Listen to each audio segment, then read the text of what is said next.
इस वीडियो में किरचॉफ के कवानीन के ज़रिए सिंपल सर्किट्स को हल करने का तरीका बताया जाएगा। आमतौर पे जब इस तरह के सर्किट्स दिए जाते हैं जिनमें कुछ मज़ाहमतें लगी होती हैं और बैटरी सोर्स लगे होते हैं, तो उनमें ये पूछा जाता है कि इन मज़ाहमतों में से गुजरने वाली करंट की वैल्यू को मालूम करें।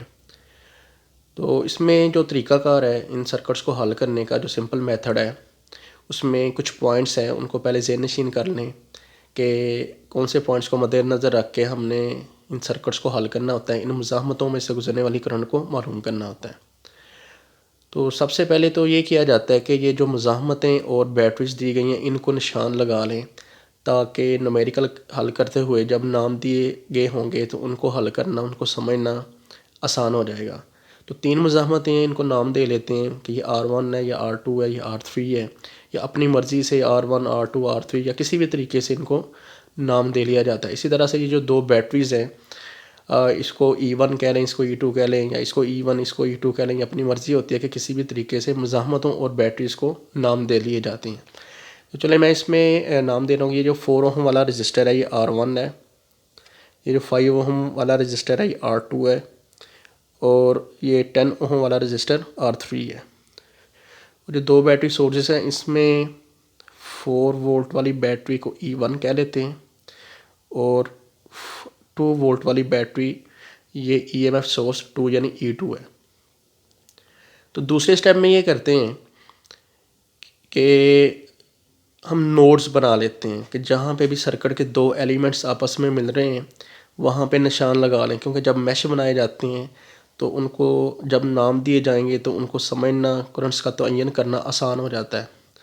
तो देखेंगे ये जो बैटरी E1 है और R1 रजिस्टर है, ये दोनों जिस जगह पे मिल रहे हैं उसको हम कह लेते हैं कि ये नोड A है। जहाँ पे R1 R2 मिल रहे हैं इसको लिख लेते हैं कि ये नोड B है। जहाँ पे बैटरी E2 R2 मिल रहे हैं इसको नाम दे दिया C, और जहाँ पे E1 E2 और ये रजिस्टर R3 मिल रहा है इसको कहते हैं कि ये, इसको लिख लेते हैं कि ये D है। तो ये भी जो नाम दिए जाते हैं ये अपनी मर्ज़ी से नाम दिए जा सकते हैं। XYZ दे लें, ABCD दे दें, XLMNOP, कोई भी नाम दिए जा सकते हैं। अब उसमें अगला स्टेप ये होता है कि ये देखा जाता है कि ये जो बैटरीज़ हैं इसमें पॉजिटिव और नेगेटिव सिरे कौन से हैं। तो बैटरी का पॉजिटिव सिरा वो वाला होता है जिसमें लाइन वर्टिकली ज़्यादा लेंथ वाली होती है, यानी कि इस बैटरी में ये पॉजिटिव सिरा, ये नेगेटिव है, और इस बैटरी में ये नेगेटिव सिरा है और ये वाला पॉजिटिव सिरा है। अब हमने बैटरीज़ के मुताबिक मैश बनाना होते हैं, करंट्स का तयन करना होता है। ये हमारी अपनी मर्ज़ी होती है कि हम बैटरी को पॉजिटिव से नेगेटिव की तरफ चलाएं या नेगेटिव से पॉजिटिव की तरफ चलाएं। जिस तरह से भी हम बैटरीज़ को चलाएंगे, मैश बनाएंगे, करंट्स का तयन करेंगे, उसी तरह से न्यूमेरिकल को हल करके एट द एंड हम मालूम करेंगे कि इस रजिस्टर में से गुजरने वाली करंट की वैल्यूज़ क्या हैं। तो जब हम करंट्स को मालूम कर लेते हैं, जैसे हम R1 R2 R3 में से करंट की वैल्यू को एट द एंड मालूम कर लेंगे, तो अगर तो करंट की वैल्यू पॉजिटिव आती है तो इसका मतलब कि हमने जो बैटरी के मुताबिक करंट को चलाया, जो हमने मैश बनाए, अगर तो करंट की वैल्यू आती है पॉजिटिव, इट मीन्स के करंट की एक्चुअल वही डायरेक्शन है। और अगर करंट का एट द एंड जो जवाब आता है वो नेगेटिव में आता है, इट मीन्स कि हमने जो बैटरी की डायरेक्शन बनाई, जो उसमें चलने वाली करंट की डायरेक्शन मुतय्यन की, उसके मुताबिक जो हमारी वैल्यू आ रही है वो असल वैल्यू से उल्टा आ रही है। तो चलें, जब इसको हम हल करेंगे एट द एंड जब आंसर्स आएंगे तो उसमें वजाहत कर देंगे। अब हमने ये करना होता है कि ये जो बैटरी है इसके मुताबिक जो मैश बनाया जाता है वो पॉजिटिव टू नेगेटिव या नेगेटिव टू पॉजिटिव बनाया जा सकता है। मैं तो वैसे तलबा को यही रिकमेंड करता हूँ, आसान भी यही होता है कि बैटरी को हमेशा पॉजिटिव टू नेगेटिव चलाएँ। तो इसमें हम ये करते हैं कि ये जो बैटरी है E1, अब इसमें जो मैश बनेगा, जो क्लोज सर्किट बन रहा है, तो जो हमने तो अयन किया है इसमें नोड्स का, तो अगर हम इसको पॉजिटिव टू नेगेटिव चलाते हैं तो ये इसमें जो बैटरी है ये क्लॉकवाइज डायरेक्शन में एक्ट कर रही है, क्लॉकवाइज डायरेक्शन में चल रही है। अब इसके मुताबिक जो मैश होगा उसका नाम ये होना चाहिए कि पॉजिटिव सिरे से हम शुरू हुए तो A B D A, यानी ये जो मैश बनेगा, जो हम मैश 1 बना रहे हैं, ये होगा ABDA, ये एक मैश है जिसमें करंट E1 की वजह से चल रही है। अब दूसरा मैश दूसरी बैटरी के ज़ेर असर होगा, उसकी वजह से जो करंट्स चलेंगी उसका तयन कर लिया जाता है कि इसको भी हम चलाते हैं, पॉजिटिव टू नेगेटिव चला लेते हैं। तो इसमें देखें कि जो बैटरी है ये एंटी क्लॉकवाइज एक्ट करेगी, जो करंट के डायरेक्शंस हैं वो एंटी क्लॉकवाइज हैं।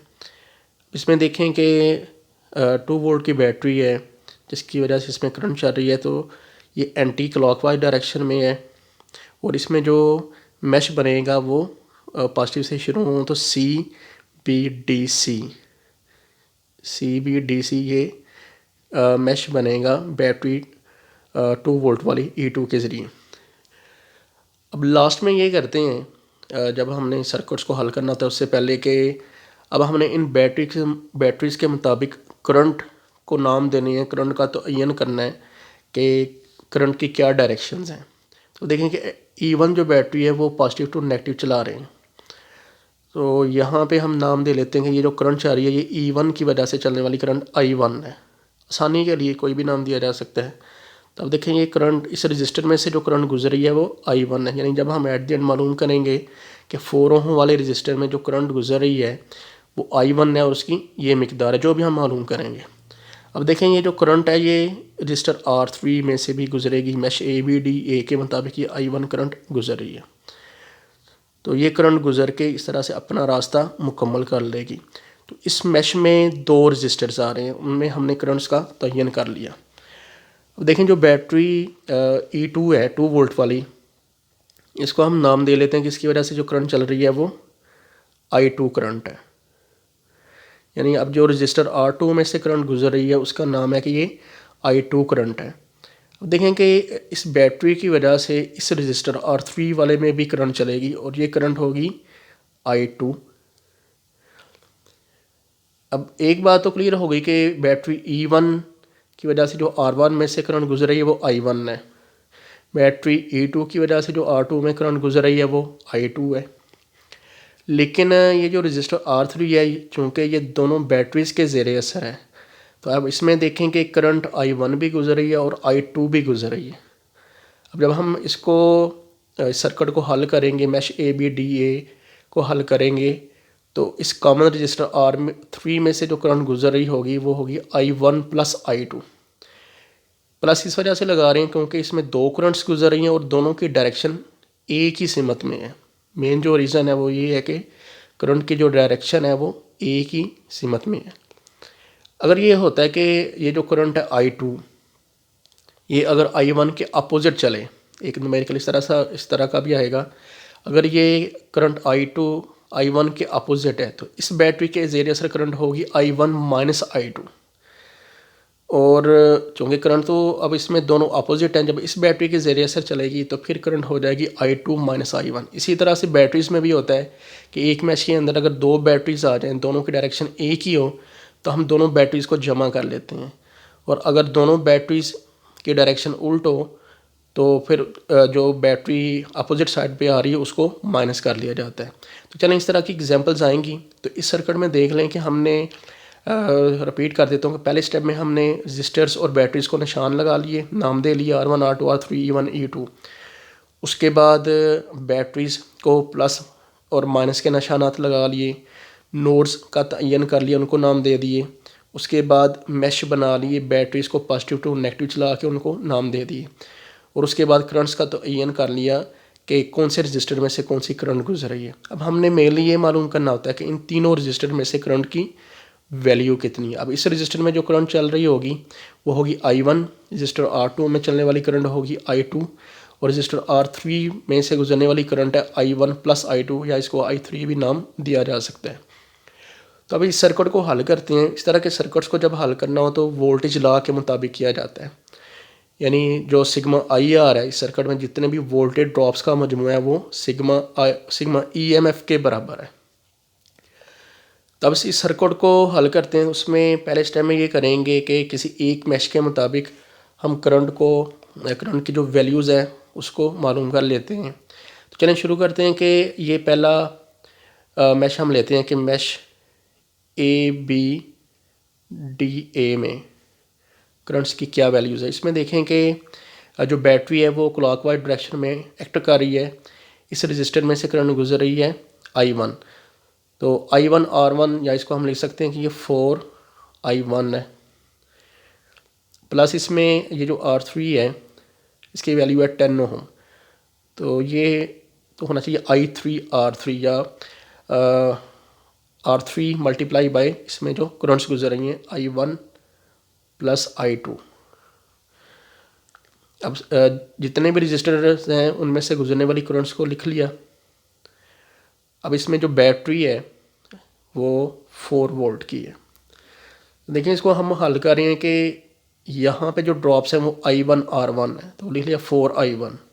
यहाँ पे जो ड्रॉप्स हैं वो I3 R3 हैं, तो I3 बराबर I1 प्लस I2 और R3 बराबर है 10 के, यानी I1 R1 plus I3 R3 is equal to battery voltage. यानी कि इसको हम हल कर रहे हैं, ये जो इक्वेशन है ये किरचॉफ के वोल्टेज के कानून के मुताबिक है। अब इसको सिंपलीफाई करते हैं तो ये होगा 4I1 plus 10I1 plus 10I2 is equal to 4 volt.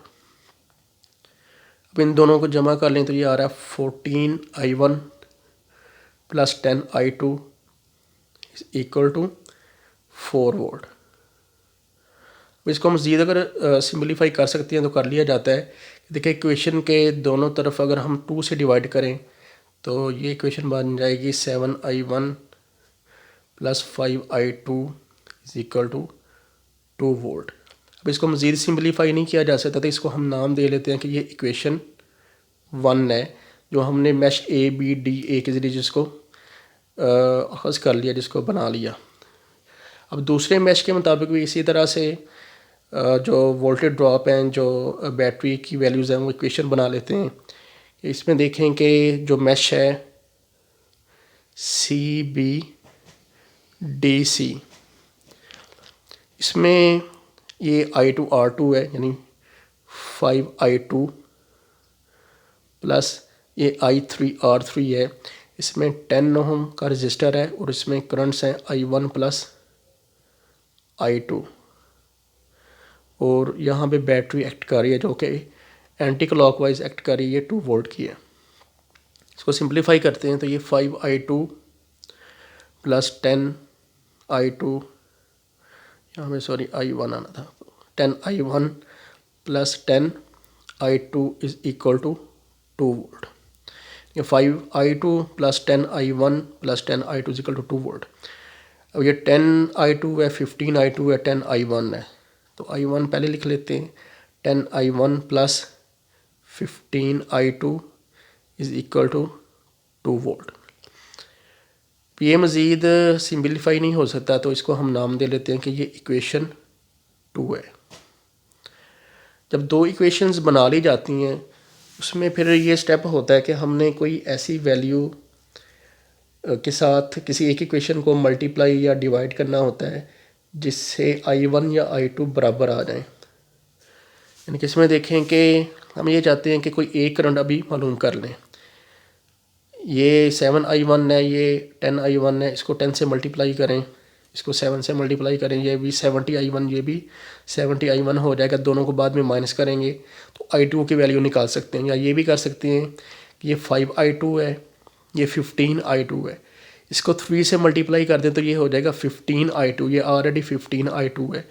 तो इन दोनों इक्वेशंस को माइनस करके बाद में I1 को मालूम कर लेते हैं। तो चलें यही स्टेप करते हैं कि ये जो इक्वेशन है इसको हमने 3 से मल्टीप्लाई करना है। यानी कि हमारा मकसद ये होता है कि किसी एक करंट को इन दोनों इक्वेशन से 0 पे ले आएँ और एक करंट को मालूम कर लें।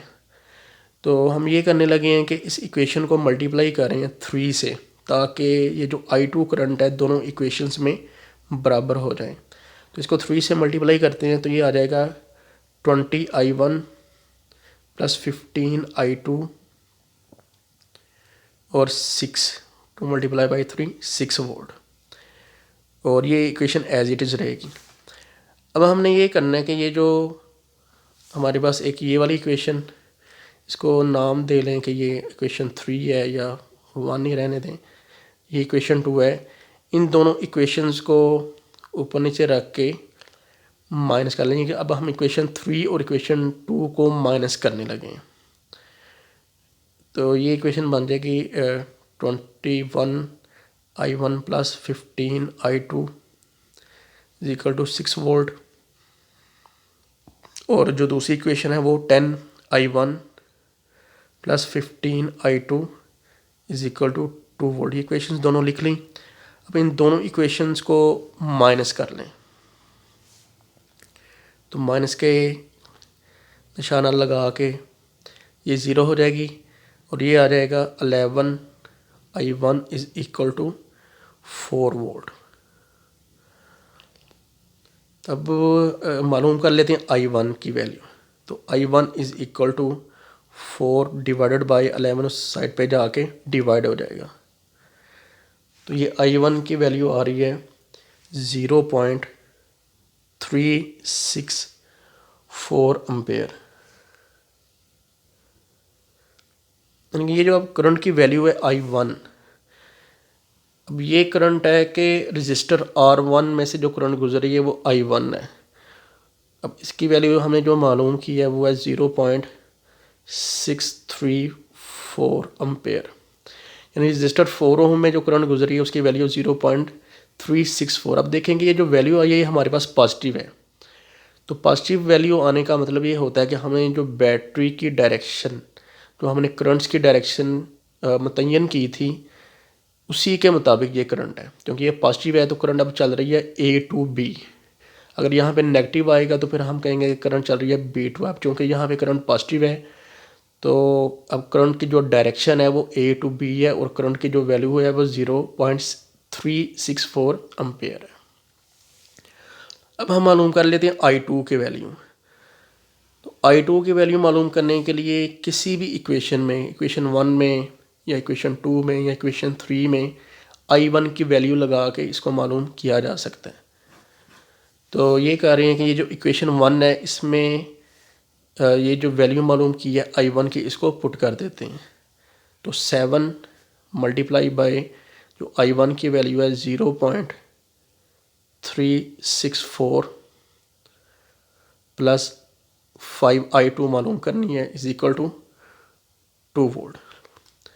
इन दोनों को मल्टीप्लाई कर लें तो ये आंसर आएगा 2.548 plus 5i2 is equal to 2। अब 5i2 is equal to 2 minus 2.548। तो 5i2 is equal to minus 0.548। I2 की वैल्यू आ जाएगी माइनस 0.548 डिवाइडेड बाई 5। तो ये करंट की वैल्यू आ रही है माइनस 0.109 एम्पेयर।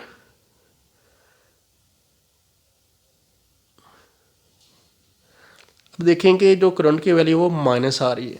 अब I2 की वैल्यू है रजिस्टर R2 में से गुजरने वाली करंट, यानी 5 ओम वाले रजिस्टर में करंट गुजर रही है माइनस 0.109 एम्पेयर। माइनस का अब ये मतलब है कि हमने तो करंट की डायरेक्शन मुतय्यन की कि C टू B चल रही है, लेकिन एक्चुअली जो करंट है वो B टू C चल रही है। तो करंट की वैल्यू हो जाएगी 0.109 एम्पेयर, यानी 0.109 एम्पेयर ये I2 की वैल्यू है, लेकिन इसकी डायरेक्शन है B टू C। अब तीसरे पे जो करंट रहेगी है वो है I1 प्लस I2, यानी रजिस्टर R3 में से गुजरने वाली करंट की मिकदार।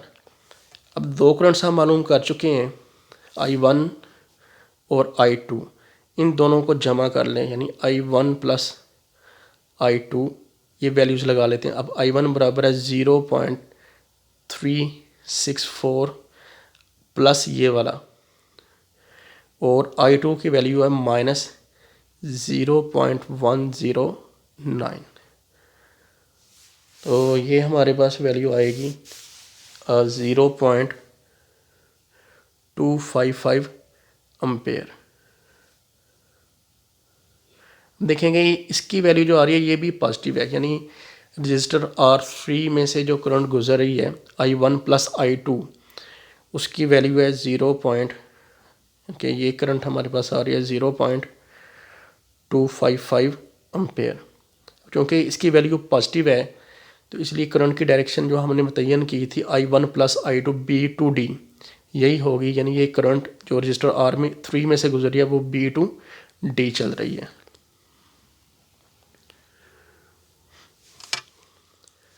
अब दूसरी एग्जांपल हल करते हैं। इसमें देखें कि इसमें भी 3 रजिस्टर हैं 4, 5 और 10 ओम और इसमें 2 बैटरीज हैं 4 वोल्ट और 2 वोल्ट।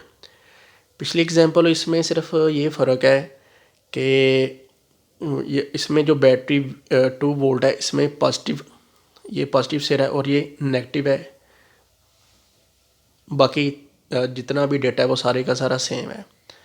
तो इसमें चूँकि बैटरी की डायरेक्शन, बैटरी के जो टर्मिनल्स हैं वो चेंज हो गए हैं, इस वजह से इसकी जो करंट्स की वैल्यूज़ आएंगी वो भी डिफरेंट हो जाएंगे। तरीकाकार वही होगा कि सबसे पहले हम रजिस्टर्स को निशाना लगा लेते हैं कि ये R1 है, R2 है, R3 है और ये बैटरी E1 और E2 हैं और नोड्स हैं A, B, C और D। अब बैटरीज के मुताबिक हम मैश बना रहे हैं तो पॉजिटिव टू नेगेटिव चलाएंगे तो ये बनेगा mesh A B D A, sorry, ये मैश बन गया ABDA। और जो दूसरा मैश है बैटरी को चला रहे हैं पॉजिटिव टू नेगेटिव। अब देखेंगे ये पिछले न्यूमेरिकल से डिफरेंट होगा। अब ये मैश बन रहा है क्योंकि पॉजिटिव से शुरू कर रहे हैं तो DBCD, मैश DBCD,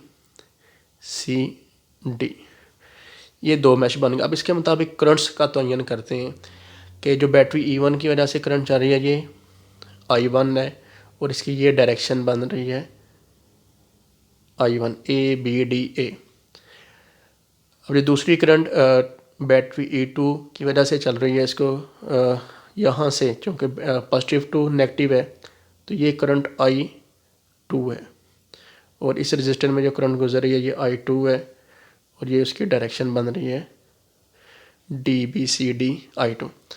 अब देखेंगे जो कॉमन रजिस्टर है R3, पिछले न्यूमेरिकल में दोनों करंट्स की डायरेक्शन एक ही थी तो हमने उसको लिखा कि ये I1 प्लस I2 है।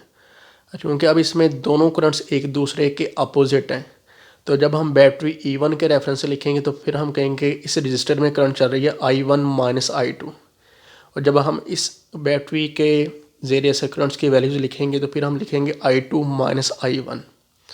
तो चलें शुरू करते हैं, इसको हल करते हैं कि पहले जो हम मैश ले रहे हैं वो है ABDA। तो मैश ABDA में 4 ओम का रजिस्टर है तो 4I1 प्लस, ये जो प्लस है ये वोल्टेज के कानून के मुताबिक प्लस है कि I1 R1 plus I2 R2 is equal to battery voltage. तो 4I1 ये रजिस्टर, ये I1 R1 हो गया और ये जो दूसरा रजिस्टर है इसमें करंट अब चल रही है इस बैटरी की वजह से I1 माइनस I2। तो ये हो जाएगा कि 10 into I1 minus I2 is equal to 4 volt की बैटरी जो एक्ट कर रही है क्लॉकवाइज। अब इसको सिंपलीफाई करते हैं तो ये 4I1 plus 10I1 minus 10I2 is equal to 4 volt. इसको सिंपलीफाई करते हैं तो ये आ जाएगा 14I1 minus 10I2 is equal to 4 volt. मज़ीद इसको सिंपलीफाई किया जा सकता है 2 से डिवाइड करके इक्वेशन के दोनों तरफ, तो ये आ जाएगा 7I1 minus 5I2 is equal to 2 volt. तो इसको नाम दे लेंगे इक्वेशन 1 है। अब दूसरे मैश DBCD में देखें कि अब करंट चल रही है इसमें क्लॉकवाइज डायरेक्शन में। तो ये जो रजिस्टर है 10 ओम वाला, इसकी वैल्यू लिखें 10। अब इसमें जो करंट है वो I2 माइनस I1 है क्योंकि जो मेन करंट है इस बैटरी की वो I2 है और इसकी मुखालिफ सिमत में है करंट I1।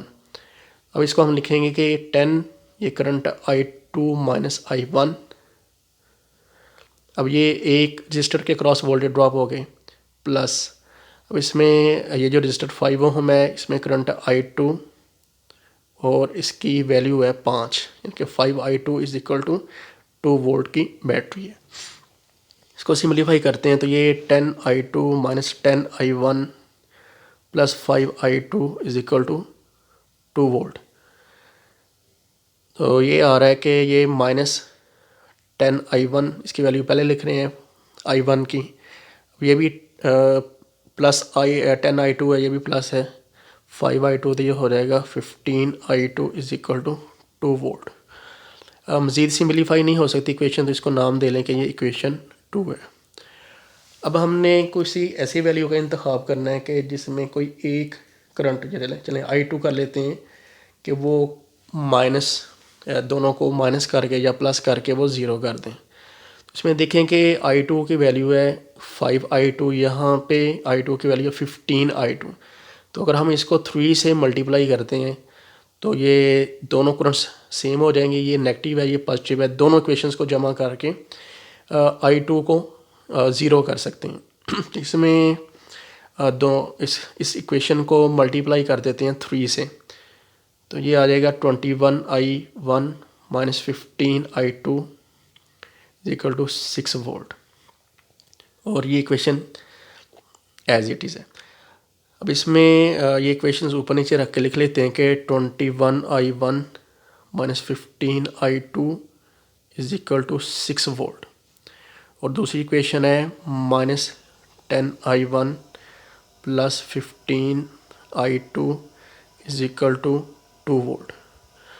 ये माइनस है ये प्लस है, दोनों इक्वेशंस को अगर जमा करेंगे तो ये वैल्यू ज़ीरो हो जाएगी, तो दोनों को जमा कर लेते हैं तो ये ज़ीरो, और ये वैल्यू आ जाएगी 11I1 is equal to 6 plus 2 8 volt. अब हम I1 की वैल्यू को आसानी से मालूम कर सकते हैं। अब I1 की वैल्यू आएगी 8 डिवाइडेड बाई 11, तो ये करंट आ रही है 0.727 एम्पेयर। देखें जो करंट I1 है उसकी डायरेक्शन आ रही है पॉजिटिव, यानी हमने जो करंट की डायरेक्शन मुतय्यन की है कि बैटरी को हमने चलाया E1 को क्लॉकवाइज, तो इसमें करंट गुजर रही है I1। अब क्योंकि पॉजिटिव आ रही है तो करंट की जो डायरेक्शन है वो A to B होगी, यानी ये जो करंट है 0.727 ये A to B चल रही है। अब हमने I2 को मालूम करना है, तो I2 ये जो इक्वेशन 2 है इक्वेशन 1 है, किसी भी इक्वेशन में I1 की वैल्यू को पुट करके मालूम कर सकते हैं। हम इक्वेशन 1 में I1 की वैल्यू को पुट करके मालूम करने लगे कि I2 की वैल्यू क्या है, तो 7 I1 की value 0.727 minus 5I2 is equal to 2। तो 7 को मल्टीप्लाई करें 0.727 से, तो ये आ रहा है 5.09 माइनस ये हो जाएगा 5I2 इज इक्वल टू 2। इसको हल करते हैं, सिंप्लीफाई करते हैं, तो ये आ रहा है minus 5I2 2 minus 5.09 minus 5I2 is equal to ये वैल्यू आ जाएगी माइनस 3.09। इक्वेशन के दोनों तरफ माइनस है तो इसको हम लिख सकते हैं कि ये 5I2 इज इक्वल टू 3.09 है। तो I2 की वैल्यू आएगी 3.09 divided by 5 is equal to 0.618 ampere. देखें जो I2 की वैल्यू है वो भी पॉजिटिव आ रही है, इट मीन्स कि हमने जो बैटरी के मुताबिक करंट की डायरेक्शन को मुतय्यन किया कि करंट चल रही है B to C, क्योंकि पॉजिटिव आ रही है I2 की वैल्यू, तो इसलिए हम लिखेंगे कि ये जो करंट है I2 ये B to C चल रही है। अब एट द एंड हमने मालूम करना है कि I3 की वैल्यू क्या है।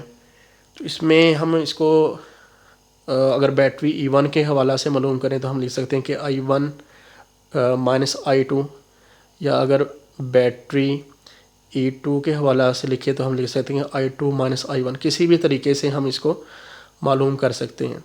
तो जब हम डायरेक्शन लेंगे बैटरी E1 के लिहाज से, तो जो करंट की वैल्यू अगर तो पॉजिटिव आएगी, तो चूँकि हमने बैटरी ली E1, तो अगर तो पॉजिटिव आएगी तो हम कहेंगे कि B टू D करंट चल रही है। अगर माइनस आएगी इट मीन्स कि D टू B चलें देखते हैं क्या वैल्यू आती है, फिर उसके मुताबिक डायरेक्शन लिखेंगे। तो हम बैटरी E1 के मुताबिक मालूम कर लेते हैं कि I1 माइनस I2 जो कॉमन रजिस्टर है 10 ओम वाला, उसमें करंट की क्या वैल्यू है और क्या डायरेक्शन है। तो I1 की वैल्यू हमने मालूम की 0.727 माइनस, अब I2 की वैल्यू है 0.618। तो ये करंट आ रही है 0.109 एम्पेयर। देखें ये भी वैल्यू आ रही है पॉजिटिव। इसका मतलब ये है कि जो करंट चल रही है हम बैटरी E1 के हवाला से हमने मालूम की है, तो पॉजिटिव आ रही है, तो करंट की डायरेक्शन है B टू D। यानी कि ये जो करंट हमने अभी मालूम की कॉमन रजिस्टर 10 ओम वाले में, तो इसकी डायरेक्शन है B टू D। तीसरी और आखिरी एग्जांपल हल करते हैं। इसमें देखें कि बैटरीज को निशानात लगे हुए हैं कि ये E1 है, ये बैटरी E2 है। अब यहाँ पे ये R1 लिखा हुआ है। डेटा में आमतौर पे इस तरह से दिया जाता है कि ये बैटरी की इंटरनल रेजिस्टेंस है। नाम ही दिया गया तो इसको अलहदा से भी नाम दिया जा सकता है, लेकिन ये जो इक्वेशन, ये जो डायग्राम ली गई है उसमें ये बताया गया है कि ये बैटरी 18 वोल्ट की है और उसकी ये इंटरनल रेजिस्टेंस है 0.5 ओम। इसी तरह ये बैटरी E2 है जो 45 वोल्ट की है और उसकी इंटरनल रेजिस्टेंस 0.5 ओम है। अब ये जो दो मज़ाहमतें हैं, ये बैटरीज़ की इंटरनल रेजिस्टेंस है। इनको ऑलरेडी निशानात लगे हुए हैं कि R1 स्मॉल R1 में लिखा हुआ है कि ये बैटरी की रेजिस्टेंस है बैटरी E1 की, और ये जो स्मॉल में R2 है ये बैटरी E2 की इंटरनल रेजिस्टेंस है। अब बाकी जो मज़ाहमतें हैं उनको नाम दे लेते हैं। लेट्स सपोज के ये जो रजिस्टर 2.5 ओम वाला है ये R1 रजिस्टर है, और ये जो रजिस्टर 1.5 ओम वाला ये R2 और 6 ओम वाला R3 है। अपनी मर्ज़ी से जैसे भी आप चाहें इसको निशान लगा सकते हैं। अब देखें ये जो बैटरी है E1, इसमें ये इसका नेगेटिव टर्मिनल है, ये पॉजिटिव है, और ये 45 वोल्ट वाली बैटरी में ये नेगेटिव है और ये पॉजिटिव है। तो अब हम नोड्स जो है ना वो भी बना लेते हैं कि इसको हम कह लेते हैं जहाँ पे ये बैटरी E1 और R1 मिल रहे हैं, ये A पॉइंट है, A नोड है, और ये चूँकि सारी की सारी बैटरी हम कह लेते हैं ये बैटरी, और ये जो रजिस्टर R3 है ये जहाँ पे मिल रहे हैं ये B है, और जहाँ पे ये दोनों रजिस्टर्स मिल रहे हैं ये C है, और यहाँ पे या यहाँ पे जहाँ पे भी आप चाहें वहाँ पे निशान लगा लेते हैं ये D है। तो अब इसमें देखें कि जब हम बैटरीज़ को अब चलाएंगे तो पॉजिटिव टू नेगेटिव चला लेते हैं। पॉजिटिव टू नेगेटिव चलाएंगे तो ये हमारे पास मैश बनेगा बैटरी E1 के लिहाज से A B C A। तो एक मैश हमने E1 के मुताबिक बना लिया A B C A, और दूसरा मैश देखें कि इसमें ये पॉजिटिव या नेगेटिव है, पॉजिटिव टू नेगेटिव चला रहे हैं तो ये बैटरी चल रही है एंटी क्लॉकवाइज, ये वाली बैटरी चल रही थी क्लॉकवाइज। तो इसको हम कह लेते हैं कि ये मैश है, क्योंकि पॉजिटिव से चला रहे हैं तो B C D B, तो ये मैश है B C D B। तो दोनों बैटरीज के मुताबिक मैश बन गया। अब करंट्स का तयन करते हैं कि अब ये जो करंट चल रही है ये करंट I1 है, बैटरी के नाम के मुताबिक नाम दे दिया I1। तो ये करंट चल रही है I1 और इस रजिस्टर में करंट चल रही है I1। ये इसका क्लोज पाथ बन रहा है A B C A। तो ये सारी जो करंट चल रही है ये I1 है। अब दूसरी बैटरी के मुताबिक देखें कि इस रजिस्टर R2 में जो करंट चल रही है ये I2 है, और ये जो रजिस्टर 6 ओम वाला है जिसको नाम दिया गया R3, इसमें भी करंट चल रही है I2। क्योंकि दोनों करंट्स की डायरेक्शन ए की सिमत में है, तो इसको हम कहेंगे कि ये I1 प्लस I2 है बैटरी E1 के हवाला से। बैटरी E2 के हवाला से I2 प्लस I1 है, तो वही सेम चूँकि प्लस है, तो जिस तरह 3 प्लस 5 या 5 प्लस 3 तो एक ही बात है। इसी तरह हम इसको I1 प्लस I2 दोनों मैश में लिख सकते हैं। तो करंट्स का तयन हो गया। अब इसको किरचॉफ के वोल्टेज लॉ के मुताबिक हल करते हैं कि इस बैटरी के मुताबिक ये जो करंट, ये जो पहला रजिस्टर है ये 0.5 I1 प्लस ये दूसरा रजिस्टर जिसमें दो करंट्स हैं, ये होगा 6 इंटू I1 प्लस I2, और तीसरा इसमें 2.5 I1 इज इक्वल टू, इसमें बैटरी है 18 वोल्ट। इसको सिंप्लीफाई करते हैं। 0.5 I1 plus 6 I1 plus 6 I2 plus 2.5 I1 is equal to 18। तो ये हो जाएगा 6.5, और ये भी 2.5 इसमें ऐड होगा, तो ये हो जाएगा 6 to 9 I1 plus 6 I2 is equal to 18। देखेंगे ये जो इक्वेशन है इसको मज़ीद सिंप्लीफाई किया जा सकता है इस तरह से कि इक्वेशन के दोनों तरफ इसको 3 से डिवाइड कर दें, तो ये इक्वेशन बन जाएगी 3I1 plus 2I2 is equal to 6। मज़ीद सिंप्लीफाई नहीं हो सकती, तो इसको नाम दे लिया कि ये इक्वेशन 1 है। अब देखेंगे मैश BCDB के मुताबिक इसमें ये रजिस्टर में से, इसके रजिस्टर में से करंट गुजर रही है I2 0.5 I2 plus 1.5 I2 plus इसमें दो करंट्स हैं 6 इंटू I1 प्लस I2, और बैटरी है 45 वोल्ट की। तो सिंप्लीफाई करते हैं तो 0.5 I2 plus 1.5 I2 plus 6 I1 plus 6 I2 is equal to 45 volt. अब इनको जमा करते हैं, जो एक जैसी करंट्स हैं, तो ये आ रही है कि इसमें ये 6 I1 है, और जितनी भी I2 करंट्स हैं इनको जमा करें तो ये आ रहा है 8 I2 इज इक्वल टू 45। अब ये मज़ीद इसको सिंप्लीफाई नहीं किया जा सकता, तो इसको नाम दे लेते हैं कि ये इक्वेशन 2 है। अब हमने किसी ऐसी मकदार के साथ किसी भी एक इक्वेशन को मल्टीप्लाई करना है या डिवाइड करना है कि कोई एक करंट बराबर हो जाए। इसमें देखें कि ये जो इक्वेशन 1 है इसमें I2 दोनों में बराबर करने के लिए इसको 4 से मल्टीप्लाई करें तो ये 8 I2 हो जाएगी। ये ऑलरेडी 8 I2 है, तो इस इक्वेशन को मल्टीप्लाई कर देते हैं 4 के साथ, तो ये बनेंगी 12 I1 प्लस 8 I2 और ये 24। अब इन दोनों इक्वेशंस को लिख लेते हैं, ये वाली इक्वेशन और ये इक्वेशन जो 2 है, तो ये 12 I1 plus 8 I2 is equal to 24, और 6 I1 plus 8 I2 is equal to 45।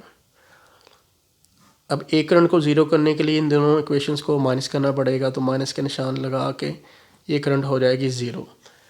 अब देखें कि इसमें जो इक्वेशन बन रही है वो 6 I1 इज इक्वल टू -21।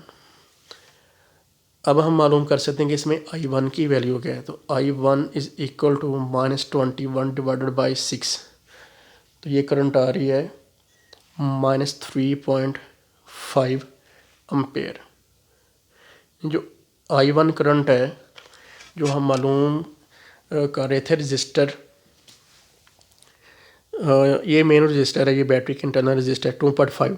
तो अब इसमें हमने तयन किया कि करंट चल रही थी C/A, लेकिन चूँकि अब जो करंट की वैल्यू है वो माइनस में आई है, तो इसलिए हम कहेंगे अब जो करंट इसमें चल रही है वो जो हमने सिमत मुतय्यन की थी उससे अपोजिट है, यानी कि करंट इसमें C/A नहीं है बल्कि A/C चल रही है, A/C। अब हम करंट मालूम करते हैं I2। किसी भी एक इक्वेशन में वैल्यू को हम पुट कर सकते हैं। ये जो वैल्यू अभी हमने मालूम की है I1 की, तो इक्वेशन 1 में वैल्यू लगाते हैं तो 3 multiply by -3.5 plus 2I2 is equal to 6। तो इसमें ये आ जाएगा -10.5 plus 2I2 is equal to 6। तो 2I2 is equal to 6 plus 10.5, 2I2 is equal to ये हो गया 16.5 और I2 is equal to 16.5 divided by 2 is equal to 8.25 ampere. देखें ये जो I2 करंट है इसकी वैल्यू आ रही है पॉजिटिव। तो जो करंट की डायरेक्शन मुतय्यन की I2 इस रजिस्टर में 1.5 ओम वाले में, उसमें D2B है। मीन्स कि ये एग्जैक्ट डायरेक्शन है जिसको हमने फ़र्ज़ किया था कि क्योंकि जो करंट की वैल्यू आ रही है वो पॉजिटिव है। यानी अब ये जो करंट आ रही है ये D2B चल रही है। अब एट द एंड जो करंट है I1 प्लस I2 यानी इस कॉमन रजिस्टर 6 ओम वाले में चलने वाली करंट की मिकदार, तो दोनों करंट्स को जमा कर लेते हैं। I1 plus I2 is equal to I1 है -3.5 और I2 की वैल्यू है 8.25। तो ये करंट आएगी